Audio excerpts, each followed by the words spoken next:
put us in a box. Go ahead. That just gives us something to break out of. Because the next generation 2025 GMC Terrain Elevation is raising the standard of what comes standard. As far as expectations go, why meet them when you can shatter them? What we choose to challenge, we challenge completely. We are professional grade. Visit GMC.com to learn more.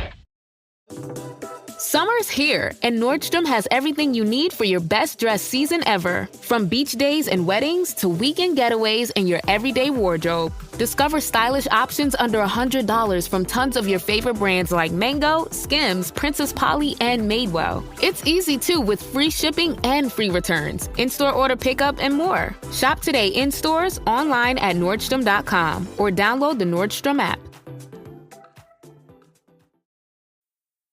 It's a Minimalist Monday edition of Optimal Living Daily, Living Small in a Big World, by Kerry Ogden of kerryogden.com, and I'm Justin Malik. Happy Monday. Welcome to the old podcast, the OLD podcast, Optimal Living Daily, where I read to you like a big ongoing audiobook from many different authors, and we're going to get right to it as we optimize your life. Living Small in a Big World, by Kerry Ogden of kerryogden.com. Quote, "Since my house burnt down, I now own a better view of the rising moon." Basho. I've been on a quest to make my world small. It all started when I went big. I had a tiny house before they were vogue because it was all I could afford. I lived within my means, and my means were often slim. The word minimalist wasn't used back then. Clean lines were chosen aesthetically and by virtue of necessity. When I got married, I moved into a 3-story Victorian that could have eaten my little house for breakfast. At first, it was exhilarating to have so much light and space. Cathedral ceilings, where have you been all my life? It didn't take long for the stuff to come pouring in, filling empty spaces with the domestic label, home. Along with it came a sense that I had finally made it. While there's nothing wrong with having house pride, without realizing it, I started allowing it to define me. By turning away from my humble beginnings, I lost touch with an important part of myself. Minimalism is a mindset. Our worth is not determined by our belongings, no matter how much Wall Street would like us to believe otherwise. Remembering this, I set out on a quest to make my world small again. Detaching from stuff requires psychological fortitude. It takes courage to trust that you have enough, that you are enough. But once you feel that bone knowing, your life will never be the same. Integrity becomes a North Star that shines a guiding light into all aspects of life. It's what I like most about the minimalist lifestyle. It's deceptively simple, yet profoundly impactful. A friend asks if you've read that Tidying Up book. You haven't? Well, here, borrow mine. You read it and a light goes off.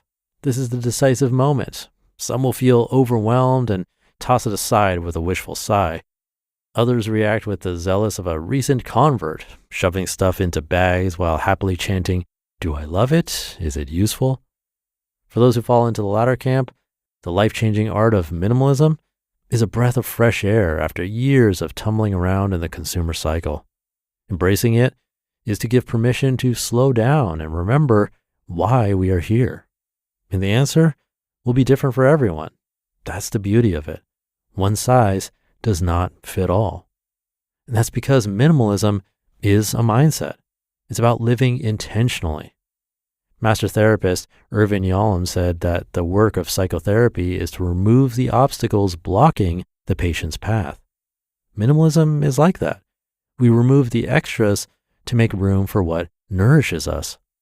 This lifestyle is not new, nor is it a cult, trend, or form of fanaticism. It's a way of being in the world, and its current popularity is simply a sign of the times. We now know that the one who dies with the most toys doesn't win. Focus on what matters. Fact is, the true riches of life cannot be bought. They're created through experiences and connections with others, period. Think about it this way. If you were to disappear off the planet, what would your surroundings say about you? What would your kitchen, closet, and computer reveal? Are you living in alignment with your best self, or have you fallen prey to being who you think you should be? Minimalism is about clarity. When we turn down the noise on the shoulda, woulda, coulda, the musicality of life comes forth. Conversely, when we feel overwhelmed, it's hard to appreciate what's in front of us. Without a doubt, technology has made our lives better. We can travel the world from our home and access information at a click of a button.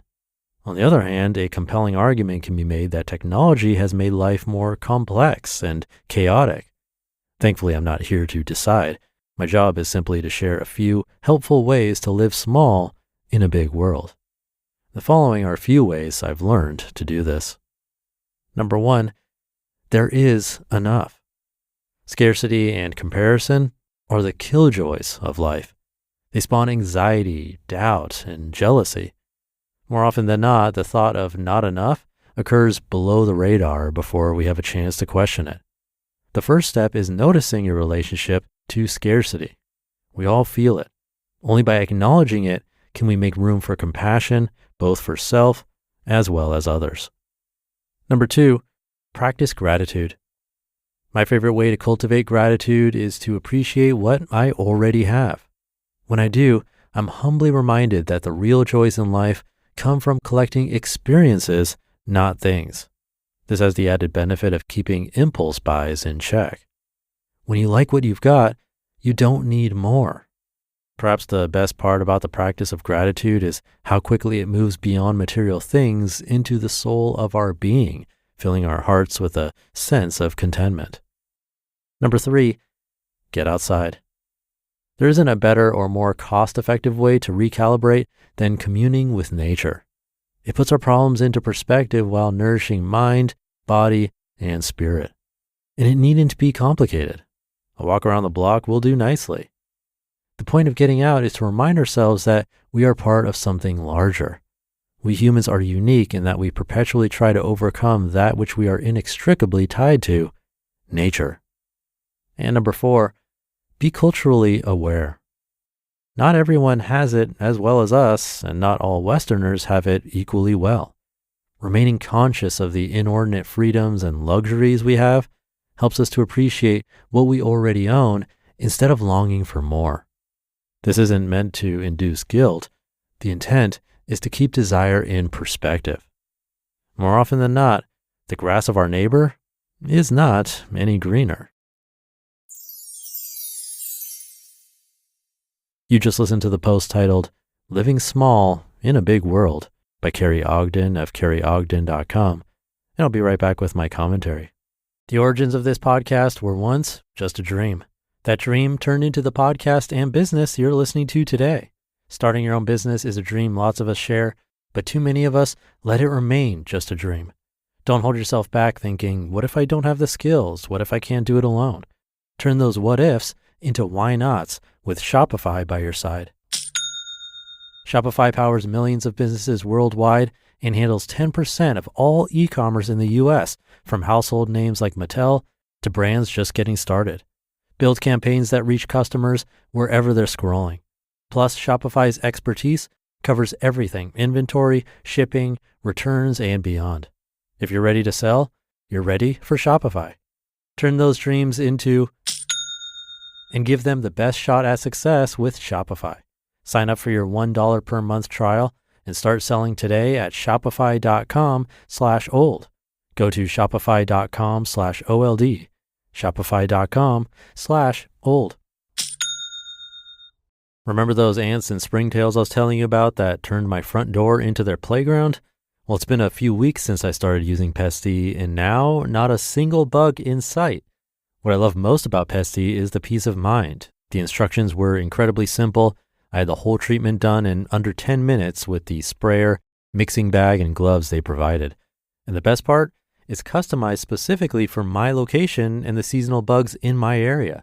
And it's so affordable compared to traditional pest control, just $35 per treatment versus the $800 plus per year other companies charge for essentially the same service. Pesty gets rid of over 100 types of bugs and is completely kid and pet friendly. Plus, they offer a 100% bug-free guarantee or your money back. Now's the time to protect your home from bugs with Pesty. Go to pesty.com/old for an extra 10% off your order. That's PESTIE.com/OLD for an extra 10% off. Thank you to Kerry.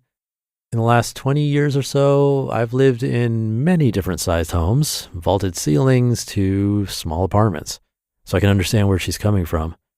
For me, the truth is, one home didn't mean more happiness than another. There were certainly just as many great times in the small apartment as the larger places. And the same can be said about the amount of stuff in the homes. And arguably, it's less satisfying the more there is, with more to clean, worry about, stumble on, care for, and so on. And personally, I found the less physical clutter there is, the less mental and emotional clutter there is too. And gratitude can definitely help, something I've been doing informally for a while now. If you can write it down, even better, but if not, just try to think about a couple of things. I find before bed really convenient. So thank you again to Kerry for this one, and thank you for being here with me on this journey. If it got you thinking, please share it with someone who could also use this kind of reminder. That'll do it for today and another Minimalist Monday edition of Optimal Living Daily. Have a great day and start to your week, and I'll see you tomorrow with another article and where your optimal life awaits.